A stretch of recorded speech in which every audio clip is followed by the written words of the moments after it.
The king's not to be touched. The king's not to be touched, or you'll be executed. Why is she so power hungry? Why? The whole book is about her wanting more power to do what? To do what? Just to have power and then be more rude to people? You know, if you want a book with characters that are rude, power hungry, and greedy, this is your book. Hi there, I'm Sam and welcome to Fantasy World. Let's get to it.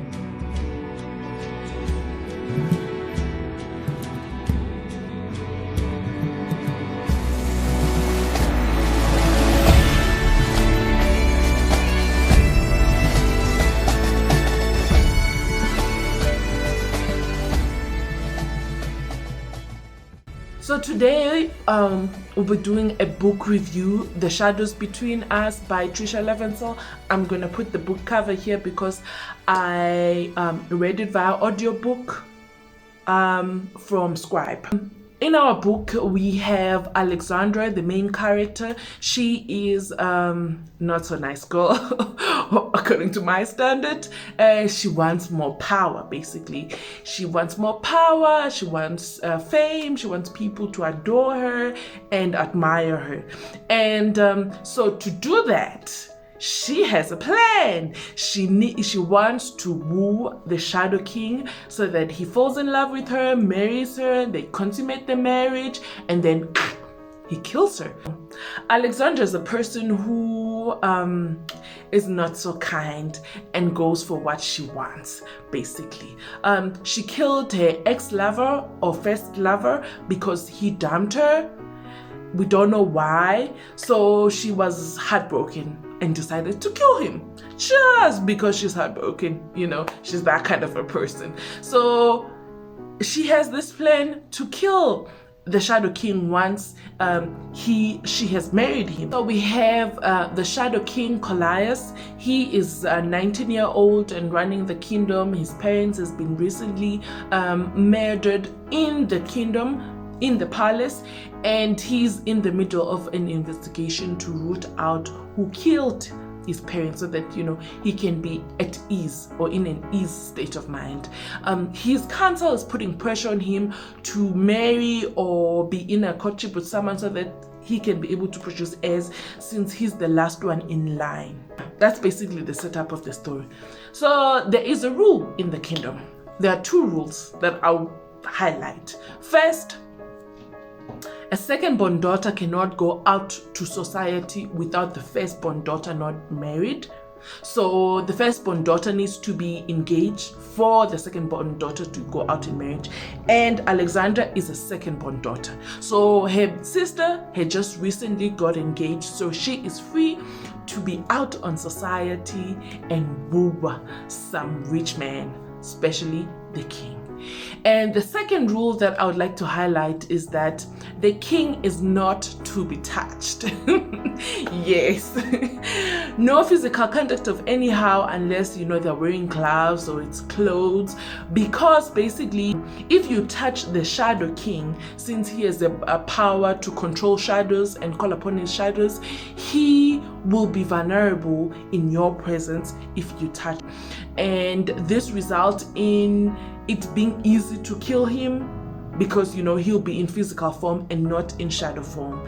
And everyone who touches the king by mistake or intentionally will be executed. It's the law. So in this kingdom, there are balls that are happening every now and then whereby the king is being introduced to a lot of ladies who are in waiting so that he can pick, I guess, a lady that he can court or can be a potential queen. And there comes Alexandra. She instantly woos the king, and the king is interested in her and proposes that they do a fake courtship. She agrees to this because from this process she's gonna get fame, and the king is gonna gift her with a lot of jewelry, gifts and all that. And then, you know, so the kingdom, the whole kingdom is in hype with this potential new queen Alexandra. And Alexandra has her own intentions, which is to kill the king eventually, make the king fall in love with her. But the king is not proposing a relationship, but is proposing a friendship and a fake courtship, whereby he can try to put off his counsels to not put more pressure on him. So from this story, we see the friendship growing and developing. So without spoilers, I think that's where I'm gonna leave it. Then we can talk about the world building. There was no world building in this book. There was no world building. That's basically it. No world building. I'll rate the narrator and say she was below good. She wasn't great. And I'll say the writing was not good. Because there wasn't any smooth transition from one scene to another. There wasn't any details on what was happening and how the characters were feeling at that point. So yeah, there was a lot of holes in the story as a whole.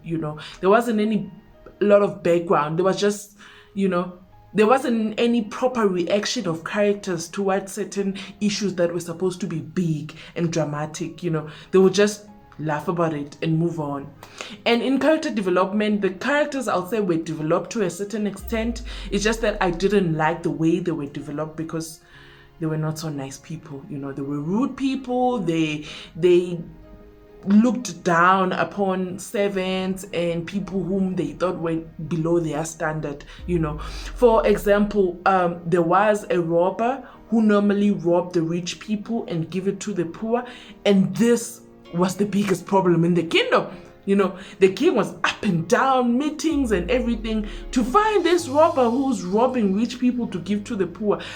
This gives us a picture that the king did not care at all about his people, or he only cared about the noblemen or the noble people and not the common people. So this did not paint a good picture for me. Yes, I guess that's how the people were, that's what the writer wanted these characters to be like. It's just that for me, I didn't like reading about such unkind people. Yeah, these characters are everything that we were taught not to be. Basically, these characters are everything that we were taught not to be. And yeah, there are many things that happen in the book whereby the king did not have any value for anyone's life except his own, I guess, and Alexandra eventually, because eventually he fell in love with her. But he will kill his guards like it's no problem. Like, yeah, I was just not happy with that. So I'll say this book, I'll give it a 3-star. 3-star because I would have given it lower, but I'm giving it a 3-star because you don't have to always agree with something. Yeah, basically, I do not agree with these characters, but it doesn't mean because I don't agree with them then I should give them low. Yes, it doesn't mean that because I do not agree with these characters then I should rate them low. So I'll just say the book as a whole, I give it a 3-star. So yes, thank you for tuning with me, and please be with me next time again. Bye.